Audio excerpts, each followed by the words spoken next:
সবাইকে স্বাগত জানাচ্ছি বিডি ভিউজে। আপনাদের সাথে আছি আমি সুস্মিতা দাস। ন্যাটোতে তুরস্কের অন্তর্ভুক্তি পশ্চিমাদের সাথে দেশটির জোট করার কেবলই একটি প্রতীকী বিষয় ছিল না, বরং এটি ছিল স্নায়ুযুদ্ধের ছায়ায় ট্রান্স আটলান্টিক নিরাপত্তা কাঠামো জোরদার এবং ক্রমবর্ধমান ভূ রাজনৈতিক অনিশ্চয়তার প্রেক্ষাপটে একটি জোরালো পদক্ষেপ। ন্যাটোতে যোগদানের ৭৩ বছর পার করেছে তুরস্ক। এই জোটের সদস্য ও অন্যতম গুরুত্বপূর্ণ সামরিক শক্তি এবং ভূ রাজনৈতিক খেলোয়াড় হিসেবে এই দীর্ঘ সময়ে কেবল ন্যাটোতেই নয়, মধ্যপ্রাচ্য, এশিয়া ও ইউরোপের নানা সংকটে আজও গুরুত্বপূর্ণ ভূমিকা পালন করছে তুরস্ক। এই গুরুত্বের পেছনে তুরস্কের ভৌগোলিক অবস্থানের পাশাপাশি দেশটির অনুসরণ করা প্রতিরক্ষা, কূটনীতি ও সংলাপকে কৌশলগত হাতিয়ার হিসেবে কাজে লাগানোর দক্ষতা জোরালো ভূমিকা পালন করছে। বিস্তারিত থাকছে মোতালেব জামালির প্রতিবেদনে।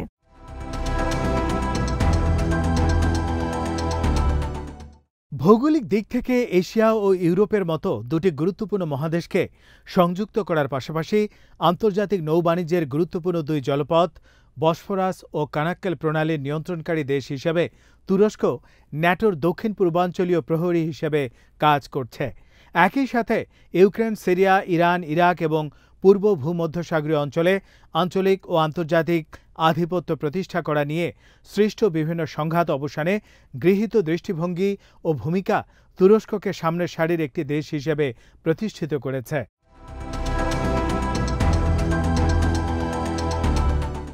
কারণ প্রতিটি ক্ষেত্রেই তুরস্ক তার সীমান্তের বাইরে গিয়ে নিরাপত্তা সংক্রান্ত ইস্যুগুলোর সমাধানে কাজ করে আসছে। কৌশলগত ভৌগোলিক অবস্থানের সুবিধাই কেবল নয়, তুরস্কের সামরিক সক্ষমতাও এটা নিশ্চিত করেছে যে ন্যাটোতে তুরস্কের ভূমিকা কেবল প্রাসঙ্গিকই নয়, অপরিহার্য। আঞ্চলিক ও আন্তর্জাতিক ভূ রাজনীতিতে ক্রমবর্ধমান ঝুঁকি ও হুমকির প্রেক্ষাপটে ন্যাটো তার নিরাপত্তা কৌশল পুনর্নির্ধারণের চেষ্টা করছে। এই উদ্যোগে তুরস্কের ভৌগোলিক ও কৌশলগত অবস্থান বাড়তি শক্তি জুগিয়েছে ন্যাটোকে।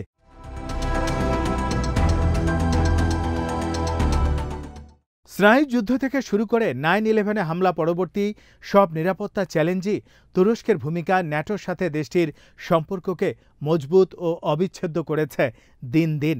সন্ত্রাসবাদ, হাইব্রিড যুদ্ধ ও বিভিন্ন ধরনের হুমকি মোকাবেলায় সময়োপযোগী কৌশল গ্রহণ করেছে তুরস্ক। দেশটির সশস্ত্র বাহিনীর অভিযান পরিচালনার অভিজ্ঞতা ও পেশাগত শৃঙ্খলা আফগানিস্তান থেকে শুরু করে কসোভো সহ ন্যাটোর বিভিন্ন অভিযান পরিচালনায় গুরুত্বপূর্ণ অবদান রেখেছে।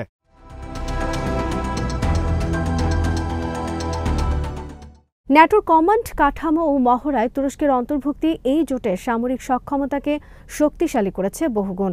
নিকট প্রাচ্যে বিভিন্ন সন্ত্রাসী সংগঠনের বিরুদ্ধে ন্যাটোর সন্ত্রাস দমন অভিযানে তুরস্কের ভূমিকা এই জোটের নিরাপত্তা বিষয়ক হিসাব নিকাশ ও অভিযানের মাঠ পর্যায়ের সক্ষমতাকে নতুন গতি এনে দিয়েছে। ফলে এই জোট সন্ত্রাস বিরোধী অভিযানে যথেষ্ট সফলতার স্বাক্ষর রেখেছে বিভিন্ন দেশে। ন্যাটো কেবল একটি সামরিক চুক্তি নয়, এটি অভিন্ন মূল্যবোধ এবং পারস্পরিক দায়িত্বশীলতার উপর প্রতিষ্ঠিত একটি জোট। এই জোটে তুরস্কের ভূমিকা কেবল সুবিধা বা উপকারভোগী হিসেবে নয়, দেশটি নিরাপত্তা প্রদানকারীও। কৌশলগত প্রেক্ষিত সামনে রেখে ন্যাটোর কাঠামোর পুনর্গঠন চলাকালে আঞ্চলিক ও আন্তর্জাতিক ক্ষেত্রে দেশটির উপর অর্পিত দায়িত্ব যথাযথভাবে পালন করেছে তুরস্ক।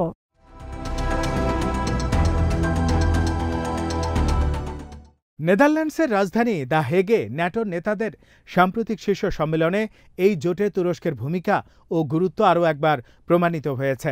প্রতিটি দেশে জিডিপির ৫% ন্যাটো জোটের প্রতিরক্ষা ব্যয় নির্বাহ করার জন্য প্রদানের যে প্রস্তাব করা হয় তা সঠিকভাবে পালন করেছে তুরস্ক।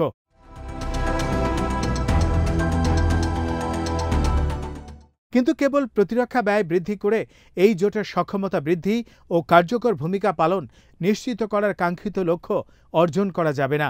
একটি অন্তর্ভুক্তিমূলক ও শক্তিশালী সামরিক জোট গড়ে তোলার জন্য সদস্য দেশগুলোর মধ্যে আন্তরিক সহযোগিতা ও পারস্পরিক সমঝোতার সম্পর্ক গড়ে তোলার কোনো বিকল্প নেই।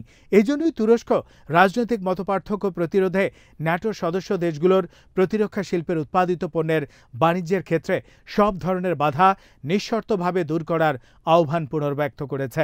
কারণ রাজনৈতিক মতপার্থক্য জোটের চেতনাকে ক্ষতিগ্রস্ত করে।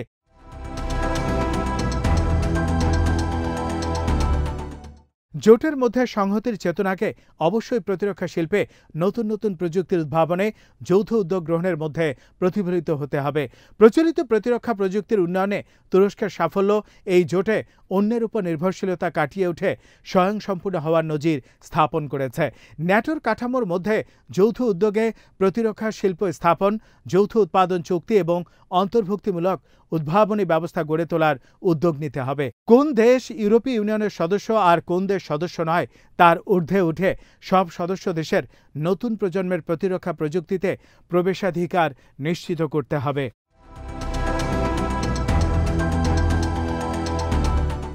একথা আজ সর্বজন স্বীকৃত যে কূটনীতি এবং তার বাস্তবায়নে তুরস্ক বর্তমানে শক্তিশালী এক দেশ।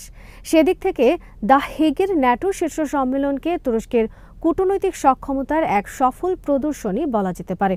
মধ্যপ্রাচ্যে ক্রমবর্ধমান উত্তেজনা, বিশেষ করে ইরান ইসরায়েল যুদ্ধের প্রেক্ষাপটে যুক্তরাষ্ট্র, যুক্তরাজ্য, জার্মানি, ফ্রান্স, ইতালি, রোমানিয়া ও নেদারল্যান্ডসের রাষ্ট্র ও সরকার প্রধানদের সাথে প্রেসিডেন্ট রিসেপ তাইপ এরদোয়ানের বৈঠক কেবল তুরস্কের সক্রিয় কূটনৈতিক তৎপরতার প্রমাণই বহন করে না, বরং আঞ্চলিক মধ্যস্থতাকারী ও স্থিতিশীলতা প্রতিষ্ঠাকারী হিসেবে তুরস্কের ভূমিকার অপরিহার্যতাও তুলে ধরে।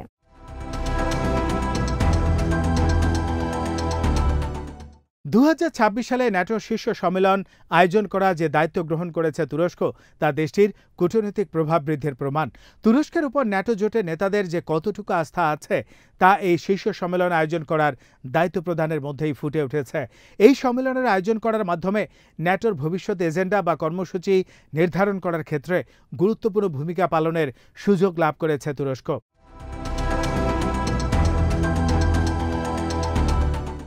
ন্যাটোকে নিয়ে তুরস্কের পরিকল্পনা আঞ্চলিক ও আন্তর্জাতিক পরিমণ্ডলে শান্তি ও স্থিতিশীলতার পরিসরকে বাড়িয়ে দিয়েছে।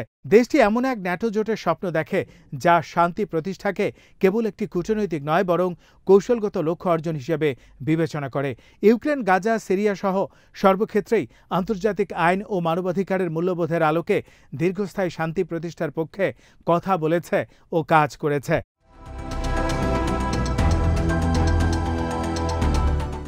প্রেসিডেন্ট রিসেপ তাইপ এরদোয়ান সমগ্র বিশ্বেই একথা ঘোষণা করেছেন যে ন্যায়ভিত্তিক ও অধিকতর শান্তিপূর্ণ পৃথিবী গড়ে তোলা সম্ভব। যে কোনো সংঘাত তা যত দূরেই হোক না কেন তা আমাদের সবার বা সম্মিলিত নিরাপত্তাকে প্রভাবিত করে।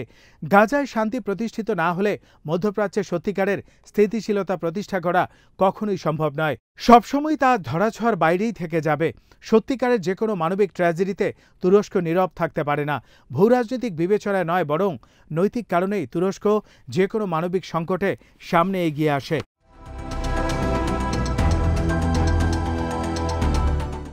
সাম্প্রতিক বছরগুলোতে লক্ষ্য থেকে বিচ্যুতির ক্রমবর্ধমান প্রবণতা অনেকটাই নীরবেই ঢুকে পড়েছে ন্যাটো জোটের মধ্যে।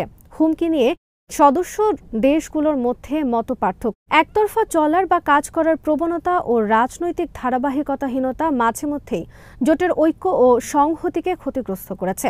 কিন্তু তুরস্ক বরাবরই ন্যাটোর মূল চেতনা অর্থাৎ সম্মিলিত পদক্ষেপ, যৌথ অবদান এবং কৌশলগত সংহতি বজায় রাখায় অঙ্গীকারবদ্ধ ছিল।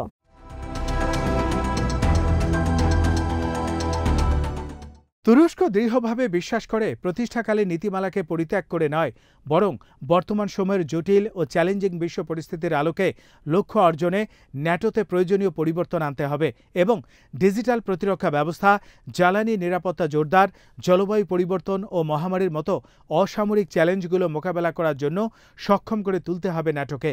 এই রূপান্তরের নেতৃত্ব দিতে তুরস্ক কেবল তার সামরিক শক্তি নয়, কূটনৈতিক দক্ষতা, অর্থনৈতিক সম্ভাবনা ও সাংস্কৃতিক দূরত্ব কমানোর সক্ষমতাকেও কাজে লাগাতে প্রস্তুত রয়েছে।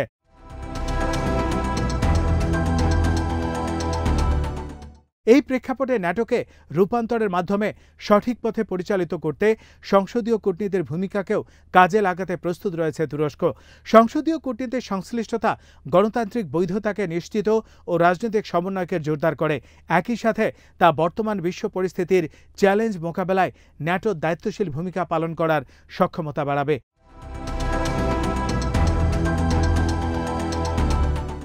তুরস্ক আশা করছে নিজেদের মাটিতে 2026 সালের ন্যাটো শীর্ষ সম্মেলন এই সামরিক জোটের ঐক্য ও সংহতি জোরদার করার পাশাপাশি এর কার্যক্রমে গতিশীলতা আনতে সহায়ক ভূমিকা পালন করবে। এই সংগঠনের ভূমিকাকে আরও জোরদার করতে সামরিক তৎপরতার পাশাপাশি এর কার্যক্রমে সংসদীয় কূটনীতিকে গুরুত্ব দেয়া এখন সময়ের দাবিতে পরিণত হয়েছে।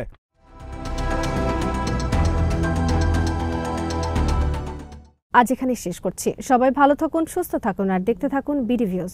চ্যানেলটি ভালো লাগলে সাবস্ক্রাইব করুন। সংযুক্ত থাকুন আমাদের ফেসবুক পেজে।